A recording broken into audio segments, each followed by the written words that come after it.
네, 안녕하십니까. 오늘 2023년 8월 26일, 8월 네 번째 주 주간 투자 전략, 시황 코너 바로 시작하도록 하겠습니다.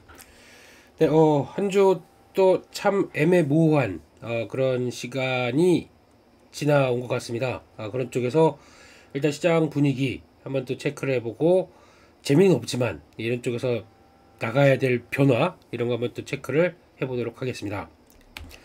일단 지수 상황 보면은 어지럽죠. 이번 주 시작하고 8월 28일, 21일 여기부터 시작해서 200일선 저희 기준에 200일선 여기서 왔다 갔다 하는데 되게 애매한 거는 이제 지지는 하는 것 같아요. 지지는 하는데 이게 지금 어떤 식으로 지지냐라고 봤을 때는 이게 횡보하는 옆으로 횡보하는 차원, 그러니까 약간 우상향했던 거와 횡보하는 건 차이가 있죠. 근데 지금 이러고 있다 보니까 55에서 이제 꺾이기 시작하고 그런 차원에서 일단은 밀리지 않겠다는 의도는 충분히 보여주는 것 같습니다. 그런 쪽에서 이제 꺾여지는 55일선을 또다시 이렇게 시도는 하겠죠. 시도했다가 어떻게 갈지 이게 관건인데 단기적으로 또 이렇게는 저점은 높아가면 수렴이 돼 있고 여기는 보면 이렇게 또 고점을 만들면 수렴이 돼 있고 그러니까 이게 약간 삼각 수렴의 패턴이라고 보는데 뭐 이런 거 별로 중요한 건 아닙니다. 예, 근데 뭐 이렇게 돼 있고 또 위에선 이렇게 돼 있고 그럼 이제 수렴되다가 어느 쪽으로 튀느냐. 근데 밑에 강한 지지권 있고 위에는 저항권 이렇게 내려올 거고 그래서 여기서 거의 마무리가 된 다음에 돌파하는 아니 일단 터치하고 어떻게 변화가 되는 뭐 이런 쪽으로 볼 수 있는 상황이 아닌가 싶은데 네, 봐야 되겠죠. 아직 여러 가지 해결될 게 좀 많은 그런 모습들인데 일단 그렇게 됐을 때 이제 저걸 한번 보겠습니다. 미국 시장이 또 이번에 파월 의장의 얘기를 가지고 어떤 변화가 이끌어졌느냐라는 걸 봤을 때 일단은 시장만 볼까요? 이 미국 시장을 보면은 나스닥 일단 돌립니다. 모습 보면은 장중에는 쫙 빠졌다가 또 저희 시작하고 잭슨홀 미팅에서 파월 의장 얘기할 때는 하다가 쭉 밀렸다가 그다음 바로 또 돌리긴 하더라고요. 그래서 지금 이 상황으로는 저희 패턴으로 보겠습니다. 55일선 딱 밑으로 내려가게 되면 아니야 하고 바로 돌려버리는 거죠. 그래서 이거는 나쁘지 않은 것 같거든요. 네, 그래서 여전히 저희 55일선을 지지한다 라는 쪽에서 변화를 나오게 되면 괜찮은 것 같고 다우지수는 아직 못 미칩니다. 예, 그리고 또 S&P 500은 뭐 약하지만 올려놨고 그래서 그나마 나스닥이 중심이 돼서 들었다는 거 나쁘지 않은 것 같고요. 내용을 잠깐만 볼까요? 미국 시장의 내용이요. 네, 보게 되면은 일단 예상한 매파다 그러면서 상승했다. 그러니까 지금 이게 제일 중요한 거죠. 저희가 다 알고 있는 얘기를 했을 텐데 이거에 대해서 시장이 어떻게 반응했느냐 이게 제일 중요한 것 같은데 반응은 그래도 긍정적이었다. 뭐 일단 다 뭐 좀 찝찝하긴 하지만 에이 그래도 다 아는 얘긴데 뭐 라고 반응했다는 게 가장 중요하지 않나 생각이 들고요. 그래서 나왔던 얘기를 조금 더 보게 되면은 좀 올려볼까요? 예, 지금 뭐 지수는 올랐다는 거 그냥 감사합니다. 예, 잘 방어해 주셔서 감사합니다 라고 생각이 드는데 잭슨 미팅에 나왔던 얘기를 뭐 요약을 모르겠습니다. 길게 해석할 것 같고는 없는 것 같아요. 예, 그래서 일단 인플레이션 여전히 높은 수준이다. 필요하다면 금리를 추가로 올릴 준비돼 있다. 이거는 뭐 지금까지 계속했던 얘기죠. 그리고 또 인플레이션이 목표치를 향해 내려오고 있다는 자신감을 얻을 때까지 제약적인 수준에서 금리를 유지할 것이다. 네, 인플레이션 목표치 2%입니다. 근데 이번에 또 많이 얘기 나왔던 3%로 상향돼야 되는 것이 아니냐. 그런데 이쪽도 되게 어물쩡하게 넘어갔습니다. 인플레이션 목표치에 대해서 뭐 변경된 건 없다. 하지만 뉘앙스가 조금 약간 이상하던데요. 예, 근데 병원에가 없다. 그러니까 그냥 일단 2%를 봐야 되겠습니다. 이거는 너무 설레발로 보면 안 될 것 같고요. 그것도 추가 금리 인상 가능성도 있었지만 매파적 기조 다 연결된 거고 또 이거 제일 기분 나쁜 얘기. 다음 금리 결정은 지표에 따라 판단인데 추가 긴축할지 동결할지 뭐 이거는데 참 그런 거죠. 하도 욕을 많이 먹다 보니까 이제 나 몰라 그냥 나 보고 할 테니까 나한테 너 뭐라 그러지 마 라고 하는 이런 연준의 그리고 또 잘 보시면 파월 의장이 변호사예요. 변호사 출신이잖아요. 그렇죠? 그렇게 되면은 이제는 내가 뭘 총대를 보고 뭐 하겠다, 나에 대한 자신감을 뭐 이렇게 나가는 거는 이제 피하려고 하겠죠. 좀 인생 선배인데 좀 인생을 사신 분이죠. 그래서 자기가 가장 싫어하는 가장 직업적으로 싫어하는 사람이 두 부류가 있다고 합니다. 첫 번째 변호사, 두 번째 증권회사 직원이라고 얘기를 합니다. 속으로 약간 찔렸었죠. 근데 옛날에 저도 뭐 이랬었는데 근데 뭐 이유는 다 아실 겁니다. 다 자기만 챙기는 인간들 이런 표현을 쓰면서 자기를 위해서는 영혼까지도 파는 사람들 뭐 이런 쪽으로 얘기를 하면서 그런 얘기를 하는데 그렇습니다. 그런 쪽에서 일단 지표에 따라 판단한다는 또 애매모호한 얘기들로 또 빠져나가는 거죠, 결국에는. 그런데 지금 이 상황을 봤을 때 이제 시간적인 부분들과 또 변화를 봤을 때는 일단 추가로 금리 인상 가능성은 있겠지만 뭐 이게 지표에 따라서 그래서 지금 이번 달 다음 주에 발표될 PC 지표는 대충 예상이 오히려 그 PC는 떨어지는데 또 아니죠, 코어 PC는 다시 변화가 없는 이런 쪽으로 나가기 시작하게 되면 또 약간 이거 한쪽은 또 내리고 한쪽은 올라가고 이런 쪽으로 나올 것 같습니다. 그러다 보니까 약간 경계감이 있는 거죠. 그래서 아마 지금부터 약 한 3개월 동안은 유가가 한 단계 레벨업 됐고 그런 여러 가지를 고민해 봤을 때 한 3개월 동안은 이게 올라갈 걸로 보여지고 있는데 그러면 그게 쉽게 안 빠지고 올라간다는 관점 쪽에서 또 목표금리 2%대 이상이라고 해서 한번 금리를 올릴 수 있는 여지 11월 FOMC겠죠 거의. 그래서 이런 쪽으로도까지 바라보고 있다 보니까 시장이 약간 좀 경계하는 모습들은 있을 텐데 그렇다고 그래서 제 느낌은 그렇습니다.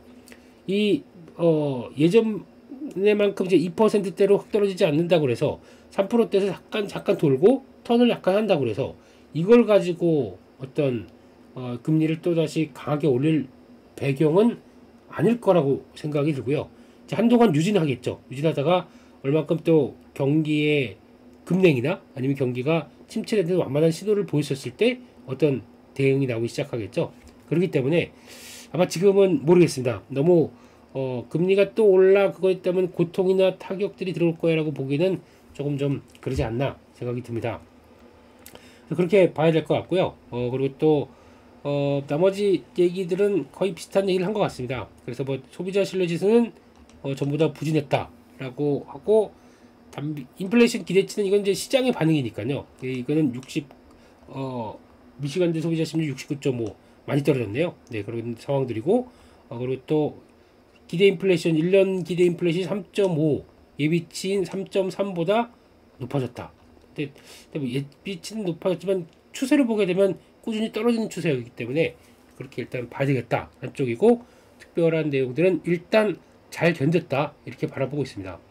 근데 이제 끝난 이제 중국 시장들 보게 되면 중국은 여전히 부진합니다. 지금 추세를 보게 되면 못 돌립니다. 그리고 이 패턴이 제일 무서워요. 각도가 약간 45도 우하향 각도. 이거 반대로 보게 되면 제일 좋은 거는 요 각도 반대로 보게 되면 이런 식으로 올라가는 거 이게 제일 무서운 거거든요. 다 매물 소화하고 쭉쭉쭉 올라가고. 근데 이거는 지금 반대로 일정 각도를 두고 밑으로 계속 하락하는 거. 이거는 어떤 반전이 나와야 됩니다. 반전이 나와야 되고 거래가 좀 확인되는 반전 나올 때까지는 아직까지는 중국 시장은 바닥이라고 보기는 어렵습니다. 누가 계속 팔아나가는 상황들입니다. 수급이 꼬인 상황들이고요. 또 홍콩 H는 그나마 반전은 돌렸습니다. 반전을 돌렸는데 그렇다고 해서 위에 첩겹이 저항이 나와 있는데 지금 마지막 저항까지 볼까요? 여기인데요. 그러면은 여기가 6,300인데 워낙 많이 빠지다 보니까 올해 들어서 이게 월봉입니다. 예, 월봉이면 2023년이죠, 여기가. 예, 2023년 딱 찍고 한 번도 제대로 반응한 적이 없는 상황이죠. 그리고 12,000대에서 지금 6,000입니다. 이때가 언제죠? 이거는 2021년 2월이니까 거의 비슷하죠. 예, 지수가 반토막 나 있는 거죠. 네, 코로나19에 지수가 반토막, 홍콩은요. 근데 이러다 보니까 내년에 여기 연관된 ELS 상품이 2년 만에 도래하는데 그럼 내년 이때 만약에 비싸게 들어온 상품부터 부담되는 게 아니냐. 또 이제 내년 1, 2월 달에 상반기 때 또 여러 가지 얘기 많이 나오겠죠. 예, 그냥 넘어가겠습니다. 그렇게 봐야 될 것 같고, 또 하나 시장에서 저는 대만 증시를 보고 좀 플레이할 엔비디아 플레이한 게 있는데, 와 그냥 한 방에 밀어버리더라고요. 역시 배반의 장미, 네, 배반의 대만, 네, 이런 쪽으로 봤을 때 너무 설레발이 컸구나 라는 반성도 좀 하고 있는 상황들이고, 너무 시장에 나도 쏠려갔구나 엔비디아 매매를 하면서, 예, 그런 여러 가지 생각을 하고 있습니다. 그러다 보니까 줄였죠. 줄이고 나머지는 이제 지금 처음에 들어가고 그 다음날 바로 줄였기 때문에 지금은 약 한 40% 정도밖에 물량이 없습니다. 이걸 가지고 추가로 더 사야 되느냐, 이걸 지금 고민하고 있는 상황들인데, 저희 툴에 따라서 보면 될 것 같아요. 지금 저희 툴 볼까요? 만약에 엔비디아를 본다. 예. 지금 이거 솔직히 이때 좀 오버했었죠. 저는 저희 툴 딱 보면서 저기 520달러까지 바로 가지 않을까라고, 왜냐면 1차 매매에서 막 하고 실적 좋을 것 같은 배경들이 나오다 보니까 여기 시도할 줄 알았거든요. 근데 만약에 했어도, 여기 시도했어도 그러니까 시가가 고가였겠죠. 그리고 쭉 밀었겠죠. 이런 상황들이 됐는데, 이번에 마찬가지로 거기서 유지라고 딱 이러고, 이거야 그렇습니다. 네. 그러면 그대로 저희 기준으로 볼게요. 제가 어떻게 하겠느냐, 이제 거래가 좀 많은 거에 대한 부담은 있습니다. 그러면 앞으로는 여기 크로스가 한번 나겠죠. 이렇게 들어가서 그 크로스 자리 요거 한번 들어오는 거고, 또 55일선 있을 거고, 여기까지 열어 두려고 합니다. 근데 거기까지 안 올 수도 있다고 생각되는 게, 이때는 정확하게 반전이 나왔죠. 저 다른 거 하다가 이거 일단 못 봤다고 말씀드렸고, 이런 자리 들어가야 되는데, 그래서 그리고 그때 딱 보고 이거는 반전이 들어오겠구나 라고 했던 제 55일선의 중요한 반전 나왔고, 약간 눌렸다가 또 레벨업하고, 그래서 아마 거의 이번에는 여기 마무리가 될 것 같아요. 느낌은 요 가격대죠. 한 445달러? 예. 한 440달러대 초반, 여기 거는 마무리 될 것 같습니다. 이 정도쯤에서, 문제는 거래가 많이 됐기 때문에 이게 그냥 안고 쭉 밀려 내려갈 수도 있어요. 근데 그거에 대해서 440달러, 그리고 또 혹시나 420달러대 이 정도쯤에서 분위기 보고 추가로 다시 비중 늘릴 생각은 하고 있습니다. 근데 그거는 또 저희 툴 따라서 같이 보시면 될 것 같고요. 네, 그렇게 봐야 될 것 같아서 이제 엔비디아까지 바로 확인해 봤고요. 그렇게 봤었을 때 일단 지금 시장은, 코스피 시장은 아까 왔다 갔다 하면서, 또 주봉을 패턴 볼까요? 아주 드라마틱하죠. 그러니까 지금 2490이 여기 주봉상의 요 자리입니다. 네, 주봉상으로는 여기가 이탈하지 않은 채 뭔가를 마련해야 된다.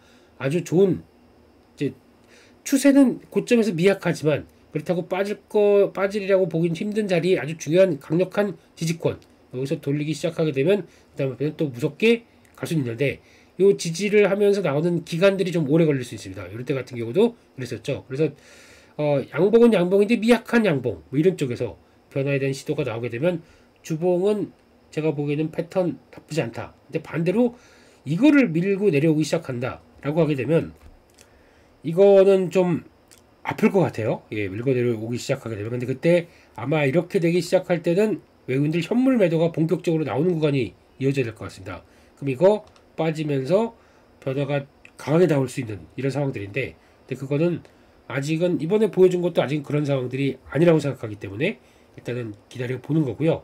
그렇게 되면은 어떻게 될까요? 예, 그러면 제가 액션을 바로 취할 겁니다. 죄송하지만 비중이 이런 거 손해봤는데, 이런 거 일단 상관없이 대피를 해야 되겠죠. 네, 그리고 아마 적어도 현금 흐름을 50% 이상까지 확 끌어올리는 작업이 좀 필요할 거예요. 근데 그거는 아직은 아니다 라는 쪽에 무게를 두고, 만일의 케이스는 있기 때문에 이런 거는 좀 보자란 쪽으로 확인을 해야 될 것 같습니다. 네, 기술적으로는 그렇게 보여요.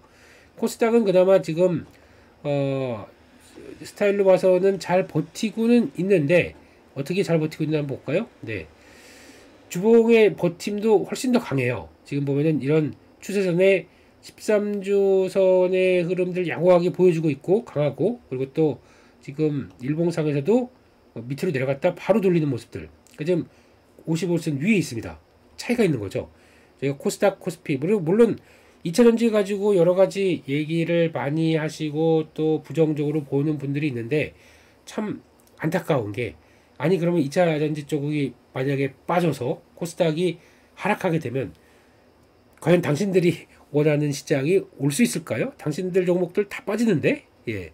왜냐면 그나마 코스닥이 버텨주다 보니까 상대적으로 코스닥 150이 안정적이고, 그렇게 되면 코스닥 150을 추종하는 프로그램 매매나 이쪽은 거의 공격을 못하는 거고, 왜냐면 이렇게 선물 매도를 통해서 그 프로그램 매도를 끌어내릴 수 있는 이런 상황은 아니다 보니까 오히려 안정적으로 그나마 중소형주가 매매할 수 있는 기반이 되는데, 이런 기본적인 것도 모르면서 무조건 2차전지가 비싸니까 팔아야 된다고 얘기를 하는 이런 말도 안 되는 소리를 하고 있다 보면 좀 짜증이 나는 거죠. 네, 그래서 그렇게 보고 잘 버티는 코스닥이 있다 보니까 거기서 이제 종목 트레이딩할 기회가 있다는 거, 그게 더 많다는 거, 이게 가장 중요한 핵심이라고 저는 생각을 하고 있습니다. 그러면 일단 지표들 하나씩 보면서 어떤 시장 변화 말씀드리도록 하겠습니다. 달러입니다. 지금 아침에 시작하고 무서웠습니다. 예, 바로 백사가 안착되는 분위기가 나와서 이렇게 되면은 이거 안 되는데 라는 생각이 많이 들면서 바로 직전 고점을 돌파를 하려는 모습들이 나오는 거죠. 백사, 그리고 조금 더 보면은 만약에 104.5까지 들어온다 라고 하게 되면 이거는 신호가 이쪽 고점을 넘어가서 완전히 안착하겠다는 분위기입니다. 그나마 지금은 처음은 104대를 들어가다가 103.89, 예, 그래서 지금 기준으로는 달러를 보면서 달러 강세는 진행 중으로 보셔야 될 것 같습니다. 진행 중. 근데 이게 그렇다고 그래서 이걸 시도를 계속 하다가 이제 좀 며칠 걸릴 거예요. 시도하는데 힘 빠지는 게 보여줘야 됩니다. 그러면 지금 적어도 여기서 나왔던 거 고점 높고 그래서 이번엔 혹시나 그러니까 이렇게 되는 거잖아요. 돌파를 하는데 직전 고점까지 못하게 되면 다시 이렇게 반락 될 수 있는 상황이다 보니까 여기 중요합니다. 104대 안착해버린다. 기분이가 썩 안 좋게 해석을 해야 될 것 같습니다. 그렇기 때문에 달러를 강세를 이끄는 변화. 되게 특이한 게 금리를 계속 올리다 보니까 달러가 강세로 가는 것도 있겠지만 되게 특이해요. 예, 이런 나라 뭐 미국의 특성이죠. 네, 사는 게 뭐 그렇지 않습니까? 제가 좀 마음에 안 들어도 제일 윗사람이 끌고 가자. 그럼 가는 느낌. 뭐 이런 흐름이 들다 보니까 네, 그렇게 생각이 듭니다. 결론적으로는 일단은 지금 열려있다. 아직까지는 달러 강세 안 죽었다 라고 봐야 될 것 같고, 그러다 보니까 이제 지금 달러 위안 볼까요? 이쪽은 일단은 한풀 죽었어요. 중국 정부가 무지 노력합니다. 이 7.3 이상 안 넘기려고 방어하려고 무지 노력하고 있는데, 이 자리가 어디냐면은 또 마찬가지로 작년 11월 달에 좀 그 주가의 정점 때와 거의 비슷하죠. 그래서 여기까지 들어왔던 거 7.3 이쪽을 방어하려고 무지 노력하는데 아마 어떻게 될지는 좀 봐야 될 것 같아요. 그러니까 그럼 다음 단계 7.25까지 빠르게 붕괴돼야 유연한 약세가 끝났다라고 보는데 아직 아무것도 모르겠습니다. 그렇게 보면 되고 또 유로 달러에는 한번 볼까요? 이거는 이제 일본 쪽인데 마찬가지죠. 지금 146대 정도까지 왔다 갔다 하고 있는데 혹시나 지금 이 상황에서 150대를 그러니까 지금 이거는 되게 거의 이제 새로운 영역 쪽으로 가다가 지난번에 그때 150 여기 돌파하게 되면 또 문제가 바뀌어지게 되겠죠. 문제보다도 또 다른 변화가 나오기 시작하겠죠. 이제 이런 거 체크를 해야 될 것 같고, 근데 미국, 중국 간의 변화에서 중간에 어떤 일본의 동향들도 같이 봐야 됩니다. 이게 좀 꺾여줘야 달러의 어떻게 보면 강세를 조절할 텐데 아직 네, 그럴 기미가 안 보이고 있습니다. 여기까지 봤고요. 원달러는 뭐 중심이 아니지만 근데 의외로 지금 한 단계 한 풀이 쭉 꺾여서 나오기 시작합니다. 의외네요. 예, 그래서 1340원 만약에 원달러가 중요하긴 않지만 흐름을 봤을 때 1340원에서 훅 꺾였다 한 걸 보게 되면은 이것 때문에 그나마 뭐 그렇다고 많이 빠진 건 아니겠지만 외국인들의 변화가 그나마 주식을 차익 실현을 안 하겠다는 쪽으로 나올 수 있는 것 같고, 게다가 또 이걸 보면서 상대적으로 어떤 앞으로 하반기에 수출이 좀 괜찮아지지 않을까란, 아니면 또 반도체가 좀 살아나지 않을까란 이제 여러 가지 희망도 닫고 있는데, 중요한 건 여기죠. 요 자리. 그러니까 바로 턴할 수 있는 자리, 요 자리에서 일단 딱 멈춰 있다는 거. 이건 좀 봐야 되겠죠. 1320원대입니다. 요거까지 이탈해 줘야 본격적으로 다시 이태 박스권. 그러니까 지금 현재는 길게는 요 자리입니다. 1340원대 살짝 넘는 자리, 한 1270원대 요 오는 자리. 그러니까 여기서 약 한 100원이 안 되죠? 80원 되는 요 사이에서 왔다 갔다 하는 아직은 그런 기조. 그리고 이런 돌파할 모멘텀이 뭐일까를 체크를 해야 되겠죠? 아직은 그게 안 보입니다. 그래서 그런 변화 보고 아마 반도체만 제대로 된 흐름들 나온다 그러면 여기 하향 이탈하겠죠. 그렇게 되는 게 가장 좋을 텐데, 그러면 자체적인 원화 체력이죠. 그렇게 나올 텐데 아직 그거는 확인해야 될 것 같습니다. 이렇게 보고 있고요. 또 비트코인 보겠습니다. 비트코인 일단은 네, 버팁니다. 네, 25,500에 이때 여기까지 한번 빠르게 들어오고, 그래서 지금은 제가 갖고 있는 건 40%입니다. 네, 그러니까 0.3이죠. 0.4까지 25,500까지 들어왔고 좀 늘렸습니다. 그러다 보니까 지금 그렇다고 아직 수익권은 아니에요. 이때 여기부터 지금 28,000대가 초반대인가 이렇게 돼 있더라고요. 그렇게 되면은 26,000이니까 아이고 $2,000나 손해 보고 있어. 예. 네.